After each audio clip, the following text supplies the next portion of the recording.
Narito na naman ang isang napakainit na balita na siguradong magpapangiti sa ating mga minamahal na pensyonadong senior citizens. Mga lolo at lola, kung kayo po ay tumatanggap ng reserve pensyon, huwag niyong palalampasin ang video na ito dahil may bagong anunsyo mula mismo sa Social Security, system na tiyak ninyong ikatutuwa. Simula sa darating na Hulyo 2 at 25, hindi lang basta regular na buwan ng pensyon ang matatanggap ninyo, may kasama na itong ikalawang transe ng pension increase. Tama po ang narinig ninyo. Ang matagal nang hinihintay at paulit-ulit na ipinangakong dagdag sa inyong pensyon ay tuluyan ng ipatutupad ngayong Hulyo. At ang tanong ngayon ay, kasama ba kayo sa listahan ng makakatanggap? Marami sa ating mga senior citizens ang nagtatanong kung kailan ba talaga ipapatupad ang dagdag na ito, kung paano ito makukuha at kung sino-sino ang sakop ng increase. Kaya sa video na ito, ihahatid namin sa inyo ang kumpletong detalye ng payout schedule, ang mga kategoryang kwalipikado sa dagdag at pati na rin ang listahan ng mga LAL branch na unang maglalabas ng updated na halaga ng pensyon. Ipapaliwanag din natin kung bakit ngayon lang ito na ipatupad at ano pa ang mga susunod na hakbang na dapat ninyong abangan. Hindi ito basta chismis, mga lolo at lola.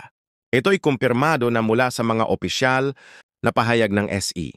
Kaya kung gusto nyong maging una sa balita at una sa benepisyo, siguraduhing panoorin nyo ang video na ito hanggang dulo. Huwag nga kalimutang i-like ang video kung kayo ay natuwa sa update na ito. Mag-subscribe sa ating channel para sa mga susunod na at ay comment. Kung may tanong kayo o nais niyong ibahagi ang inyong karanasan bilang IRL pensioner, tara na mga ka-senior. Sabay-sabay nating alamin kung gaano kalaki ang dagdag sa inyong pensyon ngayong Hulyo. Kaya ngayon mga lolo at lola, tutok lang kayo dahil tatalakayin natin ang mas detalyado kung ano ba talaga ang laman nitong dalawa, day tranche increase ng naral pension na ipapatupad ngayong Hulyo 2 at 25. Marami na pong mga balita ang lumalabas. Sa social media, iba't ibang chismis at haka-haka. Pero dito sa video na ito, ang mapapakinggan nyo ay pawang kumpirmado at galing mismo sa mga opisyal na anunsyo ng Ningaya. Hindi po ito gawa-gawa lang o chismis na pangkalye. Ito po ay pinag-aralan at isinuri naming mabuti para makuha nyo ang tamang impormasyon, lalo na kung isa kayo sa libu-libong pensioners na umaasa sa buwan ng pensyon para sa inyong gamot, pagkain at pangaraw-araw na gastusin. Ngayon siguro ang tanong ng karamihan ay ito, magkano ba talaga ang dagdag na matatanggap ko ngayong Hulyo? Aba, magandang tanong yan at ang sagot ay depende pa rin sa klase ng pensyon nyo. Kung kayo ay tumatanggap ng minimum pension na PH, dahil kada buwan siguradong may inaasahang increase kayo. Ayon sa, ang dalawa ni tranche ng pension hike na ipatutupad ay bahagi ng kabuwang 2,000 dagdag na naipangako pa noon pang-administrasyong Duterte, ngunit ngayon lang natutukan ng tuloy-tuloy. Ang unang tranche ay naibigay noong nakaraang taon at ngayon darating na ang ikalawang yugto o tranche na inaasahan ng marami. Kaya kung dati ay may 1,000 na nadagdag, ngayong Hulyo may panibagong 2,000 pa. Kaya total na 2,000 na ang dagdag sa kabuang pensyon ninyo, depende sa inyong kategorya. Pero hindi lang po iyan basta dagdag. Ang mas maganda pa rito ayon sa bagong memo ng ISAF ay kasabay ng pagtaas ng pensyon, magkakaroon din ng matematikong payout schedule. Bakit mahalaga yan? Kasi noon maraming senior citizens ang nagrereklamo na hindi nila alam kung kailan darating ang kanilang pensyon. Minsan ay nauudlot, minsan ay wala pang abiso at minsan naman ay napupunta pa sa maling account o branch. Pero ngayong 2 at 25 kasama sa bagong implementasyon ang mas malinaw na schedule, kada ikalawa at ikatlong linggo ng Hulyo, sabay-sabay nang ibibigay ang pension increase sa mga nakatalagang batch. Kaya kung ang pangalan nyo ay kabilang sa unang batch, ito yung sa halimbawa na ay maaaring sa July 0 ang payout ninyo. At kung kayo naman ay N2Z, July 17 naman ang tentative release date nyo. Pero tandaan, ito ay subject to verification. Parin kaya mas mabuti talagang subaybayan ang opisyal na website ng Maya o ang mga authorized branches. Napaka-importante rin mga ka-senior na siguraduhin niyong updated ang inyong bank account o MidORD information. Marami sa mga hindi nakatanggap ng unang transe ay dahil lamang sa simpleng error sa pangalan o account number. May iba naman na nawalaan ng pensyon dahil hindi na raw aktibo ang kanilang bank account. Kaya ang payo namin, kung may duda kayo na luma na o hindi na ginagamit ang inyong account, magpunta na kayo sa pinakamalapit na Rero branch at mag-update ng record.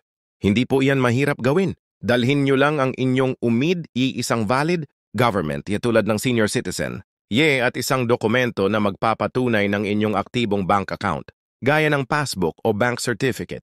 At syempre, huwag kalimutang humingi ng resibo o kopya ng form para may prueba kayo na kayo'y nag-update. May ilan din sa inyo na nagtatanong paano kung hindi ako nakatanggap? Nung first tranche, makukuha ko pa ba yun ngayon? Opo, may good news kami sa inyo. Ayon sa RES, kung kayo ay kwalipikado noong unang tranche pero hindi nyo ito nakuha dahil sa late registration, technical error o iba pang dahilan, maaari ninyong i-claim ito ngayong Hulyo sabay ng dalawa ni tranche. Ibig sabihin, doble ang matatanggap nyo kung makukumpleto ang verification ng records ninyo. Kaya huwag kayong mawawala ng pag-asa. Kung hindi man kayo nabigyan noon, ngayon ay may pagkakataon na kayong makabawi. Maganda ring dalhin nyo ang kahit anong resibo o patunay ng inyong dating pensyon para mas mabilis ang verification. Ngayon naman, pag-usapan natin ang epekto nitong dagdag sa inyong araw-araw na buhay. Maraming senior citizens ang nagsasabing kulang na kulang ang pensyon nila sa mga gastusin.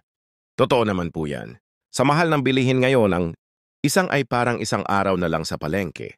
Kaya itong 1,000 na dagdag ngayong Hulyo ay malaking tulong na lalo na kung kayo ay may maintenance na gamot, bayarin sa kuryente at tubig o paminsan-minsan ay gusto rin niyong mag-relax at kumain sa labas kasama ang pamilya. Isipin niyo kung dati ay tinitiis niyo lang ang masakit na tuhod dahil walang pambili ng gamot. Baka ngayon ay kaya niyo nang bumili ng branded na gamot sa halip na generic. Kung dati ay pinapatay agad ang electric fan para makatipid sa kuryente, baka ngayon ay medyo ma-enjoy niyo na ang lamig lalo na't papalapit na ang tag-ulan. May kwento nga ang isang nanay na pensioner mula sa Quezon City, si Nanay Lydia. Dati raw pagdating ng pensyon, diretso agad sa bayarin, gamot, kuryente, tubig at counting groceries. Wala man lang natitira para sa sarili niya. Pero noong nakatanggap siya ng unang trance noong nakaraang taon, nagulat siya dahil nakabili pa siya ng bagong reading glasses at may natira pa para ipamerienda sa mga apo. Ngayong Hulyo, excited na raw siya dahil plano na niyang bumili ng bagong tsinelas at makapagluto ng espesyal na pansit para sa kanyang kaarawan. Ang babaw kong tutuusin pero para kay Nanay Lydia at sa libo-libong senior citizens na tulad niya, napakalaking bagay ng dagdag na sardi buwan-buwan. Marami rin sa mga pensioners ang nagtatanong hanggang kailan ba ito? One time lang ba ang increase o magiging permanente na?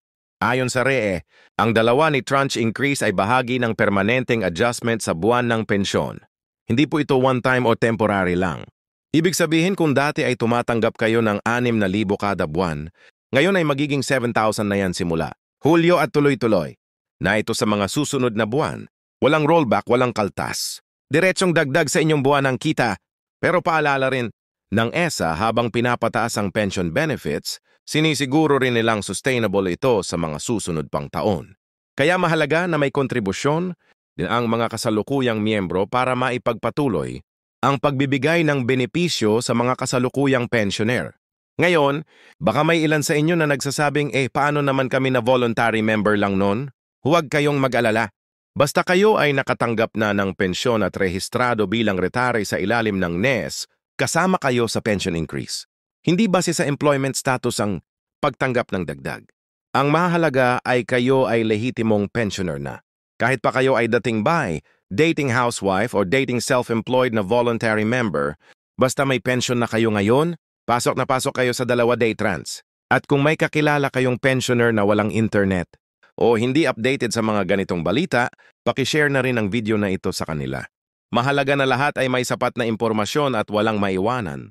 Isang mahalagang bagay rin na dapat ninyong malaman ayon sa update ng SS. Simula Hulyo ay maglalabas sila ng tinatawag na pensyon, adjustment letter para sa bawat pensioner. Ano ito? Ito ay isang dokumento na nagsasaad ng breakdown ng inyong dating pension kasama ang adjustments at kung magkano na ang inyong bagong buwan ng halaga. Makakatanggap kayo nito sa pamamagitan ng inyong email o kaya ay via registered mail, kaya siguraduhing updated din ang inyong email address at mailing address sa records ng JA. Kapag nakuha nyo na ang sulat na ito, basahing mabuti at i-file safe folder nyo. Kung may mali o discrepancy, agad kayong mag-report sa branch o sa hotline para maayos kaagad. At syempre hindi Mawawala ang tanong na paano naman kung may problema ako sa aking pensyon. Halimbawa, hindi pumasok ang increase, kulang ang halagang nakuha o kaya ay hindi talaga pumasok ang pensyon sa inyong bank account. Sa mga ganitong pagkakataon, kailangan niyong tumawag agad sa RAARA, hotline o pumunta mismo sa branch kung saan kayo nakafile. Dalhin niyo ang inyong a proof of pension gaya ng UMID or KIL transaction, slip at ang pinaka-recent na pension record ninyo. Isang espali na linya para lang sa mga senior citizens para hindi na kayo pipila ng matagal. Kung ayaw niyong magpunta sa opisina, maaari rin kayong mag-email sa email address ng NES or mag-message sa kanilang verified Facebook page. Sa ngayon may mga DARE branches na may senior assistance desk.